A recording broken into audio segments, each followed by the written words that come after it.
All right, folks, I have a trigger warning. Actually, I don't know if this is a trigger or not. Maybe for bike shops, for you the consumer, I don't think so, but trigger warning coming up. Okay, why do I have a trigger warning here? Because I'm a bike shop in the process. I'm 40 days open. And one of the great things about this is I get to try new things, because any company, whether you're a bike shop or you're a bike manufacturer, you have to deliver value, right? You have to deliver some sort of value to a person to have them utilize you or buy something from you. So you got to provide great customer service. You have to provide great experience, products that people need, advice, things like that. So here I have a Canyon bicycle in my bike shop that I'm trying to add some value to this product for the person that ordered it, shipped directly to my bike store. And the value that I'm trying to provide somebody is basically, if you're a busy person, you have a job, you don't have anybody to take receipt of your Canyon bike, what I do is you ship it to me, the bike shop, because I'll take it. I build it up for you, which isn't terribly hard if you're an experienced cyclist building this up. But I build it up for you. If there's any damage to the bicycle, I will call Canyon on your behalf and work out those details for getting a part replaced or anything like that, because we're still shipping a bike in a box, even though this looks like a fabulous box, which I can't wait to get into. And if you have a mountain bike or gravel bike, part of that fee is I'll convert it tubeless for you. So I'm charging $200 to do all that. And within 90 days, you can come in and bring another get a free tune-up, or not a free tune-up, it's not free, you're paying it for it with that $200, but you bring it back, get it tuned and adjusted if shifting's not right, shocks are not working right, or something like that. So I'm wondering, does that sound like value to you? I don't know, but stay tuned, because I actually, as a former Chief Operations Officer for the Sufferfest training app and one of the senior product managers at Wahoo Fitness, I'm actually not just gonna assemble this bike from a bike shop, I'm actually gonna look at it a couple different ways. So one, we're gonna talk about a disclaimer.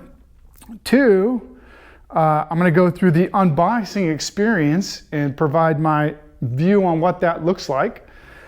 And three, we're gonna talk about all the budget bikes that Canyon's sending out right now, and why specifically are they so low? Because I think we're moving out of the excess inventory environment in 2024. I think that's all been cleared, and there's a different reason these companies are moving bikes, and I'll tell you about that towards the end. Okay, so let's take a look at it.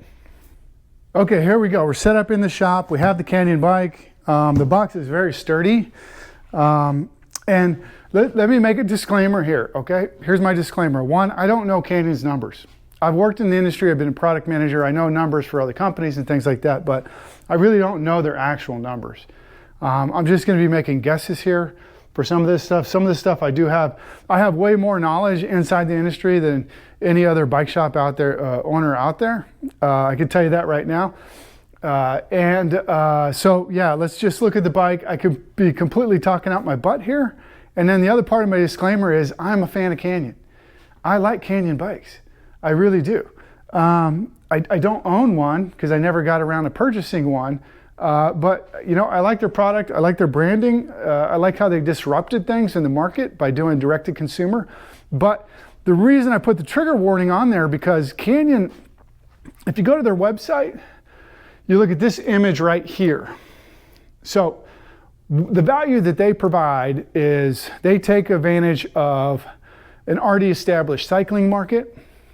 Because I don't think Canyon's creating new cyclists, to be honest here, but they're taking advantage of an already established cycling market and bringing prices down by, in the graphic, cutting out the distribution and the bike shop.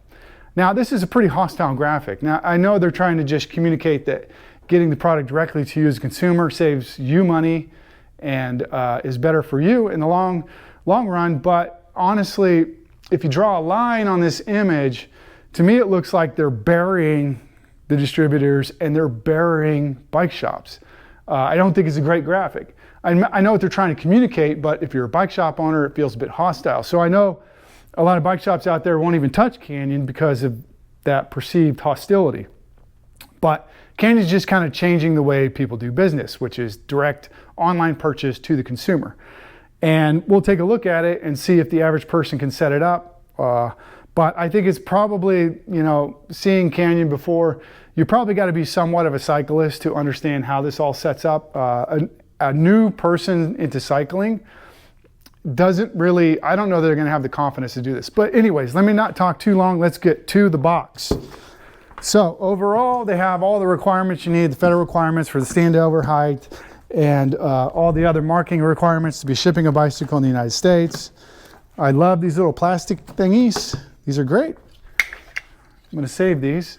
You know, the one thing I don't like is how we just, you know, wow, look at that. That is good. Enjoy the ride. A good presentation from a product perspective. It just pops right up at you. But I don't like that we kind of, this bike, like if I was setting it up and I had too many, it would go right in the trash. So let's see, we got some tape here. So we're going to cut, we're going to get you need a knife. So we're going to carefully disassemble this. And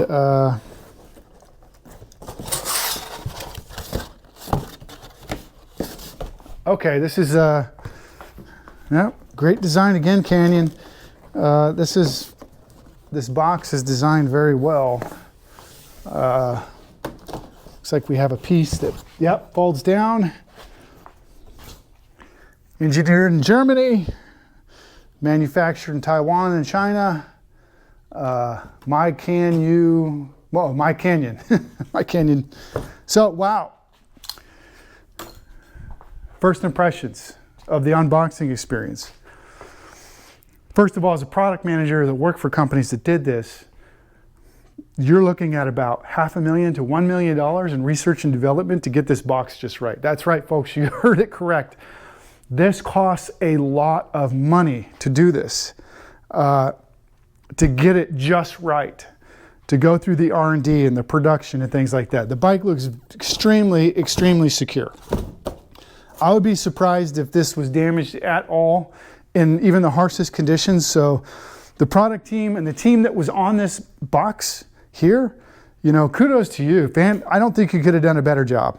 Like the only thing I think I'd say first impression is this a lot of black ink here.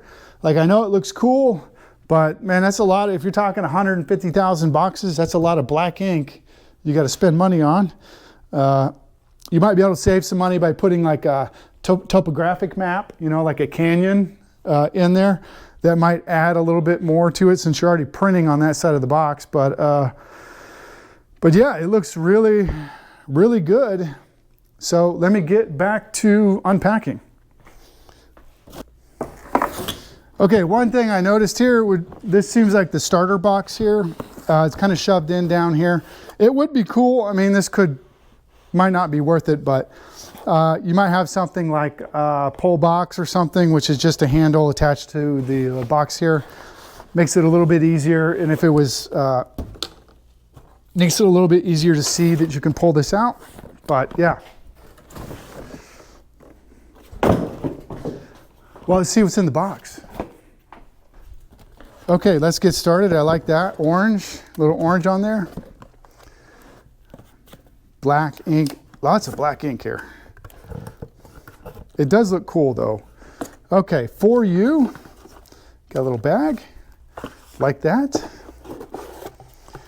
It's funny too, because For You, if you look at this, it's the same thing like the For You page or on TikTok or For You, Instagram. Got some basic pedals. We have another little guide here on our Fox shocks. And is a headset cover maybe? Or no, the dropper seat post element. And a quick start guide. Your mountain bike manual. I mean, we're burning a lot of trees here already. I don't know, the lawyers may have said you had to have this stuff in, because I know you have to have legal discussions around a lot of this stuff. But got our shock pump, which is really awesome that we have a shock pump. Let's see here. little wrench, which is cool. So we've got a handle, a little storage thing on it, and then we can. Looks like we got different.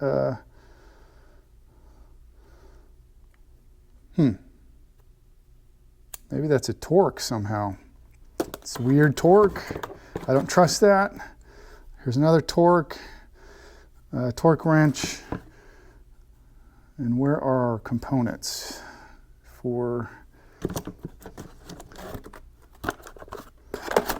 Ah, here they are. Okay.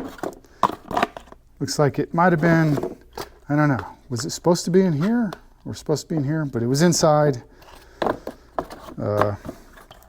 I guess you'd have figured it out. It was in there, but yeah, there's our components. And we have some assembly paste, which I think the only thing that I would caution, or at least maybe the one thing I would add here is, I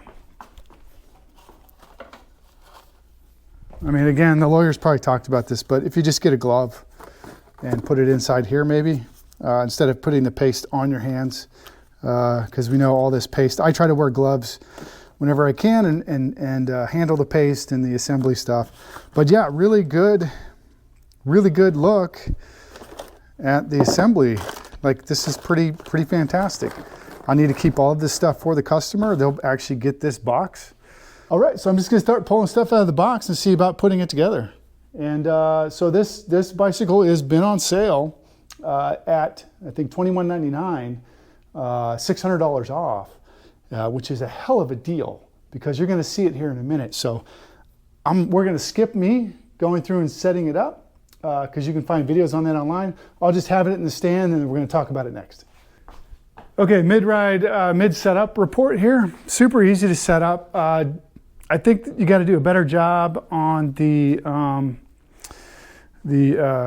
dropper on the seat post, because as I needed to make a slight adjustment, because this was just a little too short to fit into the component on the seat post, the little end cap came off here. So I just put an orange one on that matched the bicycle, which is fantastic. And then the only other issue I see is on your headset bolts. It would be great if you got a headset bolt where it was just an integrated washer at the top. I had washers falling out all over the floor. And some people at home are gonna be like, oh my God, I lost a washer, I need a new washer. But other than that, it's pretty simple for somebody who understands bicycles fairly well. I think the dropper maybe eat up some time for them if it's not precise to go in there. And but other than that, that was just me. It may not have been the dropper. It could have been the little component that fits into the dropper. You see that? That could have been off. And maybe that's why I had some issues, but other than that, yeah. Let me finish putting it together, and then I'll tell you the price point, what I think it costs Canyon, again, totally speaking on my butt here, and how they're probably taking a loss, but why they're doing that. Okay, finished assembling the bike, and this is the Spectral 29 AL5. So 29-inch wheels. We have big travel here on the Fox forks and a suspension system. So $2,099 for this whole setup with the dropper post. We're running Shimano Dior brakes on this system, and Shimano Dior, the baseline Dior 1x12 on the back. And that's a hell of a lot of value for $2,099. I'm telling you right now. Not only that, it looks great. It looks fantastic. I love these colors. I love the Canyon design on the side. Like, there's not much I don't like about this bicycle, full suspension bike. I mean, it really is fantastic for what you get. So looking at that, and you say, and everybody say, well, okay, the bike company needs to move inventory, right? We're looking at, I mean, that's been the mantra since 2023 or last year. All these companies have excess inventory. They need to move these bikes because they have too many bicycles. And I think at this point now, I think a lot of companies have probably, that are doing well, probably got a handle on their inventory levels, really. So why would Canyon be selling this bike for $2,099? Well, there's a different reason. But before we get into that reason, let's talk about real quick what I think this costs. So getting this to the United States, and again, I'm just guessing here, getting it manufactured in China, Taiwan, not sure exactly where they manufacture, which one of those they do, but getting it to the US, there's import taxes, there's manufacturing costs for each of these elements. Of course, at volume, they're going to get pretty big volume discounts on a lot of these things. There's the tariff fees, the logistics and shipping fees, the box fees, all those things that go into it.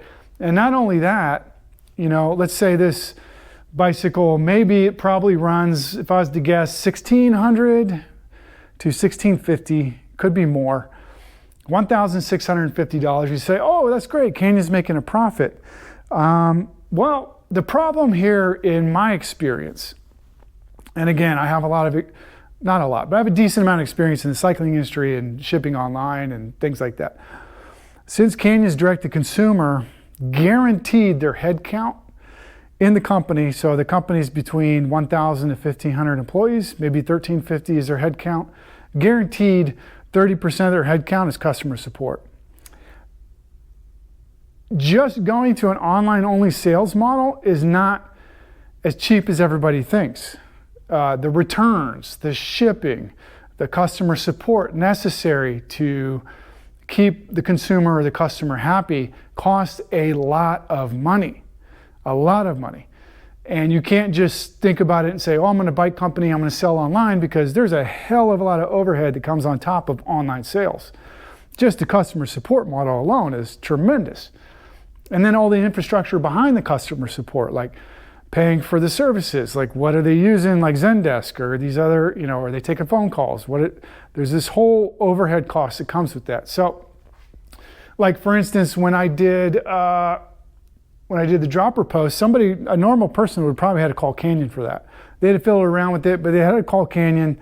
Or if there's other issues with something else, which I didn't have any other issues setting it up, they may recommend somebody go to a bike shop, but then you hope that the bike shop takes a Canyon to fix it, and then the customer gets reimbursed by Canyon. So there's all these additional expenses that come into this. Now, I'm not hostile to Canyon bikes in my bike shop, obviously. Since I've been around for 40 days now open, I'm experimenting and playing around with new ideas. But at $1,650, what would it take for the company to say it's $2,099? But if this was $1,650 all in for the cost of goods sold, and with that overhead of employees and stuff, you got to be operating probably at 30% margin to break even. So a 30% margin on $1,650 is $2,357. So they're taking a loss, actually, when they go through the whole process of paying all their employees and some of the issues they may have with their customers building the bikes. They're actually probably taking a loss. And their CFO and COO probably understand that very well, what those numbers look like and how much they lose per that price point. And yeah, so what does that mean? Why would Canyon is it just oversupply inventory? I don't think so. There's another issue a lot of people don't understand unless you run a logistics business or you've been in logistics, or like me, you've been in the military. The military always practice logistics all the time. We're always moving gear from one place to the next place, doing our exercises, moving the gear back twice a year, 3 times a year, constantly as a military member, moving your stuff around. Because what happens is there's a cost if you let your logistics supply chain get dried up, let it get rusty. There's a tremendous cost. Let's say you went and had to lay off your employees, huge cost. So the reason you do this, you sell these cheaper, is because you need to keep your logistics supply chain lubricated. That's the biggest thing. They probably have a graph somewhere, or you could do a graph like the time that you have a dilapidated logistics supply chain, what that increase in cost is going to be to get it back on track versus how much money you're losing by selling some of these bikes. So I think in 2024, some of these sales more about keeping the logistics supply chain lubricated, keeping their logistics people and shipping people and supply people employed, and then keeping some of their suppliers also lubricated in their logistics supply chain. So that's my thoughts, but yeah, for $200, that's what I do for somebody on a Canyon bike. And I'm much friendlier. I lived in Germany, in Grafenwehe, near Weiden, Germany, which is an hour outside Nuremberg. And I lived there 2 years, and I tell you right now, all the bike shops that I went to there would not take a Canyon. Matter of fact, the bike shops around in Germany, really hostile towards Canyon. So I feel like the US market is a little bit more friendly to Canyon, at least myself in particular. Like, I'll take a Canyon bike, I'll work on a Canyon bike, it doesn't bother me. But in Germany, it just, man, they are hostile to the online bike sales. One of the bike shops in Weiden that I was at would not take a bicycle unless it was a brand they sold in their bike shop, which is pretty harsh. But the Germans are a bit different than the people in the United States. So yeah, I think this customer is going to be happy with this, and I think they're going to be happy with the service I provided by accepting the package for them, putting it together, dealing with their box. I hate throwing away this box. Like, I got to reuse it somehow. I mean, it's really a waste. Let me bring up one point. I don't like the, let me pull something out here. I'm not a big fan of their torque wrenches. Honestly, if you're going to ship a torque wrench, I would go with Presta-Cycle. Presta-Cycle provides you a torque wrench with all the bits in it, and it's something that folds up and you could still use it. These torque wrenches that are coming with the bike, I think people are just going to chuck them. I don't know if they'll keep them. But something like from Presta-Cycle, which is a ratchet type torque wrench, I think is much more value in it. So yeah, that's all I have, everybody. So hopefully I didn't trigger anybody. Everybody kind of understands what's going on, but in the United States, companies win by providing value. Businesses win by providing value. So I'm hoping what I'm doing here provides some value to somebody, or at least this person. And I'm going to do it for one other person today too. Not a Canyon, I got a different type of bicycle that I'll do a video on also. So talk to you later, everybody.